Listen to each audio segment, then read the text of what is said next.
Hey everyone, this is Karen Waksman, founder of Retail MBA. Today we're going to be talking about product life cycles.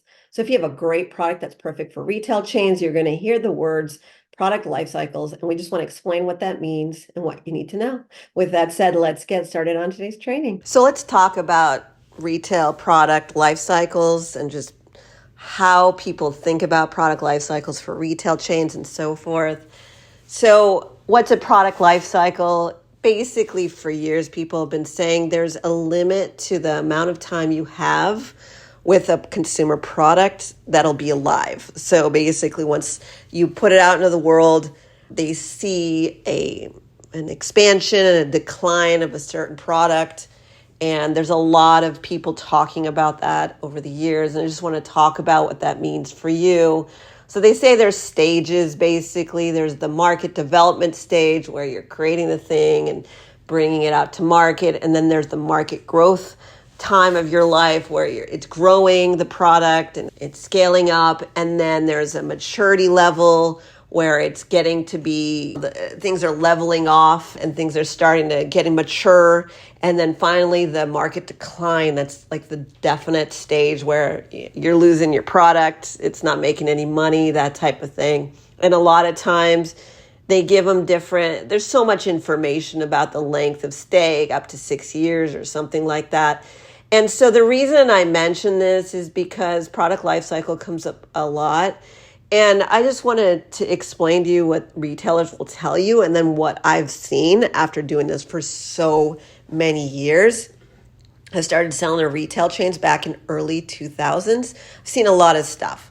And because we're a generalist, we work with every product category since the very beginning. Anything from high-end clothing to consumer electronics to toys, you name it, we have food, all the stuff. And the reason we did that was because I just found it fascinating how people who create consumer products generally like products. That's what they do. So I never understood why a rep agency would just focus on one product category when eventually you're going to come up with new products. And it's just an inherent nature of consumer products. I've just noticed that people like products in general. And so I wanted to learn from the very beginning how all the different products works. And so we worked with every product category. It worked out pretty well. We've helped a lot of people in a lot of categories make a lot of money. And so anyways, so as I'm talking about product life cycles, what I really believe about it is it's hogwash, because I've seen some products seriously go to market. They're innovative. They're interesting. They go nowhere. Why do you think that is? A lot of times it's the person behind the product. They're anxious, they're nervous, they're stressed. Something happens, they don't push through, they don't tweak, they don't adjust. I had a person reach out to me recently. They came out with this great idea. A big company copied them. Their life's over. That person has been fighting with them for years, hasn't made any money.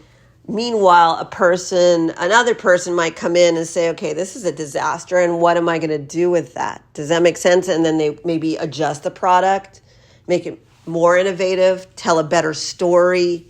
You pick yourself up. You don't collapse. I don't know about product life cycles in terms of that, because I've seen a lot of that happen over the year where people are not owning what they created or did, and they cause themselves a lot of harm. But mathematically, if you want to say there is certain stages of a business and then suddenly it collapses, sure, that happens with everything. If I had believed in product life cycles, I wouldn't be selling some version of this program since 2009-ish. I seriously have been told that my thing is going to die. And there was times where the business was in trouble. I won't lie. Copycats came in, problems happened. You fight and you fix it. I consider what I sell a product. But let's get back to all of you. So there's different stages. There'll be times when you're succeeding. There's times where there's market saturation. There's a lot of reasons why a product begins to decline. And how bad do you want it? So I can go on and on about the mathematics of you might have a 6-year window. Honestly, if I was to give you any advice, and I only say 6 years because a lot of times they have that in those formulas listed online and all these things about product life cycles, I would say this. When you go to market, generally once you start getting it into stores, bigger stores, there's people going to notice you, right? You got a buyer to say yes. It's a money game. So people are going to start jumping all over what you're doing. Generally speaking, you want to play a big game, you got to push forward fearlessly. You got to go after more stores, get more market share, and you got to be willing to commit and do whatever it takes in a positive way, hopefully, and just get the job done. And then continue to innovate, create more, adjust it. Why do you think buyers ask you to come up with a few different varieties of your product or whatever it is to make the thing sell? Continue to do what it takes when it declines, when it matures. However, I want you to know that I have people who've been selling at chain stores one stupid product 15 years. I'm talking to big established chain stores. Many people I know who have had the same product consistently sell year over year. If there's any decline, they adjust it, they tweak it. Maybe they add a little functionality to it. They're on it. And if you tell me that your product just is amazing online and it's not doing well in stores, it's usually something you did that didn't fix it. Like, for instance, I had a client who's got this product. She's crushing it online. Retailers saying it's too expensive for them.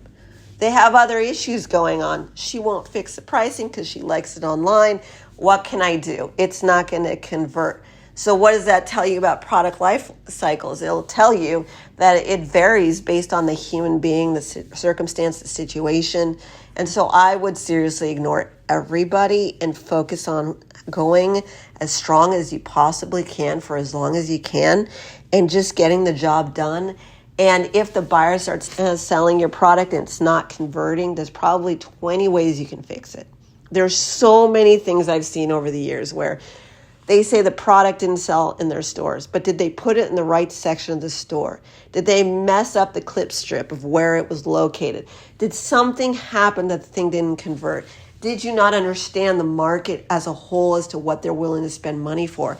Did you do some sort of coupon? I don't buy any of it. There's a million things that you can do to adjust and tweak, and you can fight. And even if it doesn't work with one store or two stores, come back to another store. There's so many retailers that can pick up your product and you can fix it. You can change your brand name. You can do something entirely unique, meaning that you're selling one product, it's not converting, you killed it, go back with another name. I don't know, whatever it takes, it's still the same product. And that's how I see it. So you can take my advice or not, but ultimately when I think of product life cycles for retail chains, explain to me how some products are around for 15 years and 10 years and a long time. Maybe they are the odd ones, but some products you're always going to buy, right? How are those CPG companies sticking around? They're keeping the same old goodies and they're doing others products and continuing to make the buyers happy, right? They generally haven't changed a lot of stuff. So explain how product lifecycle works in that way. This is Karen Waksman, Retail MBA. If you want to learn how to approach, pitch, and sell to retailers, if you need consultancies, support, or coaching, if you want a done-for-you service, we have it all listed on retailmba.com. Hope this helps. Thanks so much.